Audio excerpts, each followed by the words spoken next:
Hey guys, welcome back to Buzzer to Buzzer.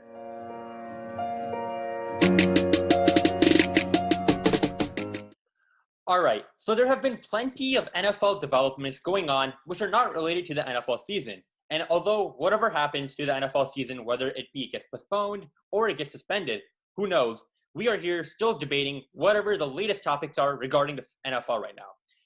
Today, guys, we're going to be outlining and doing an NFL update episode in which we're going to talk about the latest news within the NFL. Here's the schedule of how it will look like. First, we're going to be talking about CeeDee Lamb wearing number 88 with the Dallas Cowboys. Next, we'll go on to talk about the Bears declining Mitchell Trubisky's fifth-year option. Then we'll transition into Andy Dalton going to the Dallas Cowboys as the QB for a year.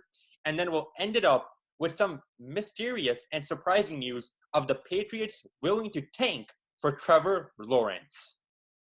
All right, so let's get started with the first topic for today's episode. Guys, CeeDee Lamb has been urged by Jerry Jones, the owner of the Dallas Cowboys, to wear the number 88. Now, the number 88 has a lot of historic meaning to it in that franchise. Famous players like Michael Irvin and Des Bryant, both amazing wide receivers, have worn that number. Now, we got to settle the debate, guys. Do we think that a prospect coming from college right now deserves to wear that historic number 88 for the Dallas Cowboys? What do we think? Yeah, I think he does. As Des Bryant responded, I thought it was like a pretty classy response. He said, you define who you are as a player with that number, and he didn't I don't think he was angry. He didn't throw any shade or anything. I think he dealt it really in a mature way, and I don't really see why anyone would have a problem with it. I think that he can really aspire to be as great as the other two players, like Michael Irvin and Des Bryant, with number 88. Yeah, to add up to Abib's point, Michael Irvin also came out and showed his support for CeeDee Lamb wearing 88. So I think both those two players paid their respects, and they're okay with CeeDee Lamb wearing 88. So I think it's a completely fine decision by Jerry Jones. Yeah, I'm going to have to say that, yeah, I agree with you guys. It's a fantastic decision, actually, from the Cowboys' perspective. Jerry Jones is wanting to foster a new wave of wide receivers. He already has Amari Cooper, and with the addition of CeeDee Lamb going into that 88 phase, it seems as if the Cowboys are ready to push forward this new wave, and they want to make CeeDee Lamb the face of it. All right, so Ari and Harsh, it's interesting that you guys bring that up, because Michael Irvin has publicly came out on ESPN stating that he's actually fine with CeeDee Lamb wearing his number. Let me play a quick clip of him saying that. First of all, I'm not handing it out to anyone. We are not handing it out to anyone. In order to get this number, you must be what we call a true bred. That means born, bleed, and bred right here with the Dallas Cowboys. Drew Pearson was that. Oh, Michael God. Irvin was that. Des Bryant was that. And now CeeDee Lamb is that. And I love this kid. Now, let me tell you something. I ain't talking about I like this kid. I love this kid. All right. Yeah, for sure. I know it's crazy that Michael Irvin, Hall of Famer, Des Bryant, not sure about his Hall of Fame status yet if he chooses to return to the NFL, but it's crazy that they're allowing CeeDee Lamb. They obviously must have a lot of trust and a lot of faith that this young man can carry on the name for that franchise and make a name for the Dallas Cowboys once again. I have one more quick thing to add, Rayon. I was reading an article, and it said that Jerry Jones gave that number to CeeDee Lamb because his teammate when he was in the NFL, Jerry Lamb, wore 88, and he died. So in honor to honor Jerry Lamb, he gave number 88 to CeeDee Lamb. So I just put that up. Oh, okay. Okay, so there's multiple aspects, not just the football perspective, but a much bigger cause being added to why the 88 is being given to CeeDee Lamb. All right, definitely. Cool. Thanks for sharing that. All right. Well, let's move on to today's second update. The Chicago Bears have chosen to not extend Mitchell Trubisky with the fifth-year option. Guys, what does this mean? Does this mean Nick Foles is going all the way?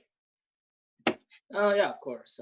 Let's be honest. Trubisky is not the greatest player, not the greatest quarterback for any team. And Nick Foles is definitely better. So I really, I'm not surprised I didn't see this coming. Foles is a lot better of a player than Trubisky. And Trubisky, I think he can go somewhere else. And, yeah, this makes sense. Yeah, I think Breeze is exactly right. The Bears have been hinting at this decision for the past couple months. If they had trust in Trubisky, they would have extended him, and obviously they don't have trust. I think Trubisky. I think this is his final year in Chicago. I do wish him the best in the other teams that he does play for. But I think this is Trubisky's done in Chicago, and I think Nick Foles is the eventual starter. I don't know. I'm looking at this through a different perspective, guys. I think you guys are reading more into it than it actually is. I think it's them just trying to save money. Trubisky's not worth the money that a fifth-year extension would cost, and maybe they're still going to go through with the battle. I still think the QB battle in training camp is going to happen, and one of them, it's not a fixed job for Foles. I think one of them is going to win out the job, and it may be Foles, but I don't think this is indicative of Foles getting the job 100%. It's more of a money-saving move for the Bears because Trubisky is clearly not shown that he's worth the fifth-year option, and if he does have a good year this year, maybe they'll extend him, but not for the fifth-year option worth because he simply wasn't worth that kind of money. Actually, I have to disagree with you, Harsh, on that point. As for the open competition, I think it's a PR move by the Bears. I think they already know who the starter of the team is. I think it's obviously Nick Foles. They just can't. I believe they can't come out and say that though, just because it would look bad for Mitchell Trubisky. I think they're calling it an open competition, but I'm pretty sure Matt Nagy knows who his quarterback is for the future. Okay, so let me bring in some numbers here, guys. Mitchell Trubisky, he's thrown over his career 48 touchdowns, over 8,500 passing yards, and his passer rating is an 85.5. While on the other hand, we got Nick Foles, who's a much more experienced Super Bowl MVP candidate. He's thrown 71 touchdowns, 11,900 passing yards, and his passer rating being an 88. Now, of course, do we think that the experience which Nick Foles brings is going to out-trump Mitchell Trubisky and what he's done? Yes. And that's why I think, Ari, this is a pure PR move, bringing more attention to their organization. I'm going to have to disagree still. I mean, Foles may have won the starting job already, but I think them declining the fifth-year option doesn't signify the end of Trubisky's run in Chicago. I think it's more of a money-saving move. They can extend him all they want, but I feel like they don't believe he's worth the fifth-year option. I clearly don't, but I believe that they don't think that he's worth the fifth-year option money, and so they're not going to extend him because they're already one of the most salary cap type teams in the league. They're not going to waste more money on something they don't believe in being worth it. So obviously they're not going to decline the extension. I want to go with Arlen on this one. I think it's a PR stunt, to be honest. I think the Bears have already decided who their starting QB is for next season. And I think it's just like they can't do that to Trubisky. It'll look bad for the organization, saying that we've already chosen our starting quarterback. So I think it's a PR move, and I think that's why they won't sign him to a fifth-year deal. No. The open competition is a PR move. I'm talking about the extension here. I don't think the extension was them signifying his end in Chicago. I think that's just them trying to save money. Well, I mean, if they don't trust him, then why is he going to be here after next year? I think if they don't want to extend him, right, then why he's not going to be here after next year? I think you're contradicting yourself because if they wanted to keep him, right, they would extend him, but they don't want to keep him after next year. That's why they're not extending him. Keep in mind, Nick Foles can leave after next year if he fulfills a set of requirements too. They're keeping their options open. If Nick Foles fulfills a certain set of requirements, he can actually leave the Bears next year. So the Bears are trying to keep their options open, making sure that they have a quarterback. For sure, it's going to be interesting to see how things play out a couple miles away at Soldier Field. And hopefully if the Bears, whoever the quarterback might be, looking like Nick Foles right now as a starter, hopefully we get a deep playoff run and, building towards that Super Bowl contendership. Anyway, let's move on to today's third topic, guys. The Dallas Cowboys have signed Andy Dalton to a 1-year, $7 million deal as their quarterback. Now, guys, this comes as a super surprising move, considering that A, Cam Newton was available, and B, they got a great quarterback, Dak Prescott, who's shown what he can do. What's happening here, guys? I think this is a pure leverage move by the Dallas Cowboys. This is to get Dak Prescott to sign his franchise tag because Dak has already come out and said that he's not going to play for the Cowboys if they don't give him a long-term deal. But now the Cowboys can, in return, say, okay, we already have a quarterback, so we're going to let you go. I think this will force Dak Prescott to sign the franchise tag and actually play for the Cowboys this year instead of sitting out. I don't think Andy Dalton's that good of a quarterback anymore for Dak to feel threatened by him and have on the back of his mind that if he decides to leave the Cowboys, then the Cowboys can just be like, I have Andy Dalton. I don't think Andy Dalton can fill that role, and I think Dak knows that. So I think if anything, they should have brought in like a Cam Newton or a player like that who can actually like lead a team. And I thought like Andy Dalton was gonna go to other teams like the Jags or the Patriots. Yeah, I mean, let me support your argument right there with some quick numbers. Andy Dalton, he's thrown over 3,400 passing yards, has thrown 16 touchdowns, and has a passer rating of 78.0. However, this stat really hurts him, man. 118 interceptions. I think there's a reason why the Cincinnati Bengals released him for a quarterback, who has a lot of potential. Granted, Joe Burrow, a big name coming into the draft, but still, he got dropped from the Bengals. And the fact is that I don't think he was the right move for the Dallas Cowboys. I feel like Cam Newton was much more situated, much more veteran, much better quarterback. A bit surprised by this move. I think the reason they didn't bring Cam Newton in and they brought in Andy Dalton is because they didn't bring him in to fulfill any starter QB role. I think they're bringing Andy Dalton in to be Dak Prescott's backup. Currently, who is the Cowboys' backup, right? They need help at the QB. Depth is needed anywhere. They're bringing him in on a fairly cheap contract, and he's proven to be a backup-worthy quarterback in Cincinnati. With the weapons he has in Dallas, I think he can show to be a valuable backup quarterback. But I don't think they brought in Cam Newton because Cam Newton has already said, too, he wants to be the starter. He doesn't want to go anywhere and be a backup. So I think they're bringing him in as a backup, and Dak Prescott is still their quarterback of the future. I also kind of add on to Harsh's point. This can also be considered as a contingency plan, just in case if Dak Prescott decides to leave, you have a starter-worthy quarterback on your roster that can fill in for Dak as long as he sits out. But however, I still do believe that I think the Cowboys are trying to force Dak Prescott to sign the franchise tag by making this move. All right, well, guys, this brings up an interesting point, right? And, we can sort of correlate this to Carmelo Anthony with the Oklahoma City Thunder of how he wanted to be a starter and wasn't willing to accept that bench warmer role coming off the bench. Do we think that Cam Newton is going to have to accept reality and the fact that he's not a star-worthy quarterback who can start? No, I don't think he has to. I think that Cam Newton is still deserving of a starting quarterback position. I think teams like the Jaguars or the Patriots can still acquire him, and I think putting him as a backup will definitely be a waste of his talents.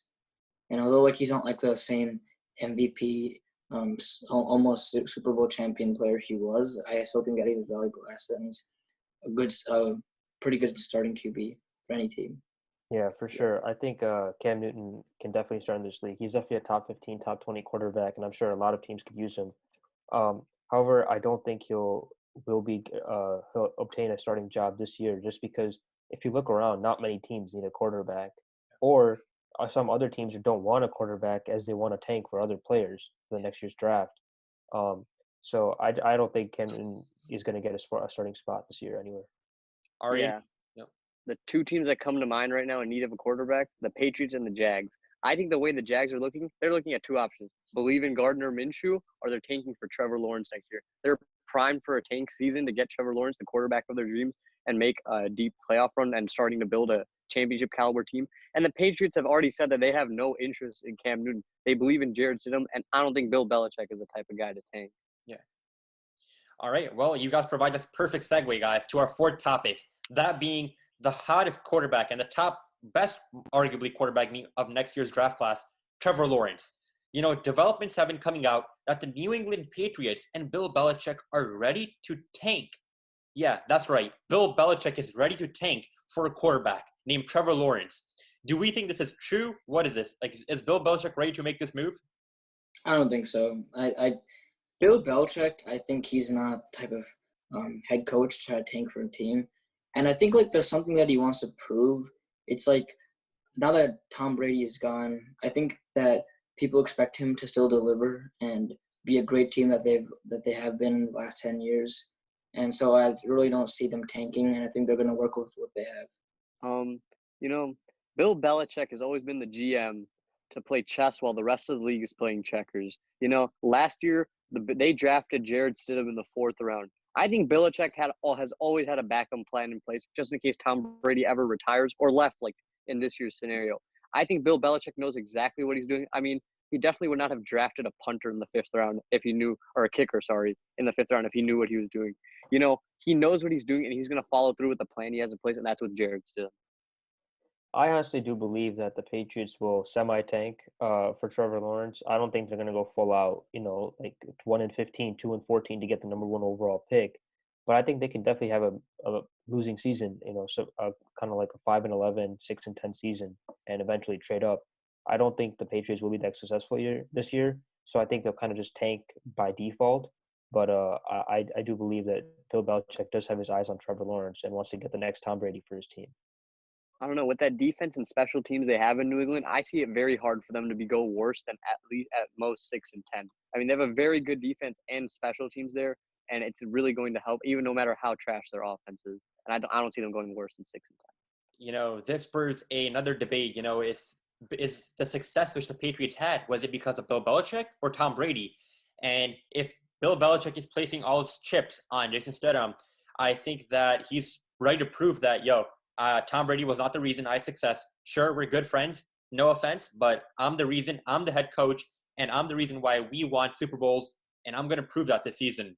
This could, do you think that if this season doesn't go according to plan, could this be a mark on Bill Belichick's legacy? Not really, because he has nothing to work with. I mean, he has a good defense, but obviously this league is transitioning to a more offensive league, especially with the rule changes. And if you look at his offense, I mean, they have very limited weapons. They're starting. We don't even know who the starting quarterback is right now, and so I don't think this leaves a mark on his legacy because he has no pieces to work with. I think if he needs to get more offensive firepower, and then only then you can determine who is really the true cause of the Patriots dynasty. All right. Well, for sure, it's going to be interesting to see how things play out for the Patriots and all of these other scenarios going on with seeing how CeeDee Lamb, will he put on a show in Dallas or not? And will Andy Dalton be their star QB? And, going to be interesting to see how Mitch Trubisky and Nick Foles dynasty and all that drama unfolds as well. We hope that you guys enjoyed today's episode. Let us know in the comment section down below if you enjoyed these shorter type episodes, but these episodes with more updates on what's going on in sports, like quick updates. We really hope that you enjoyed it. Like, subscribe. We'll catch you guys on the next one. See ya.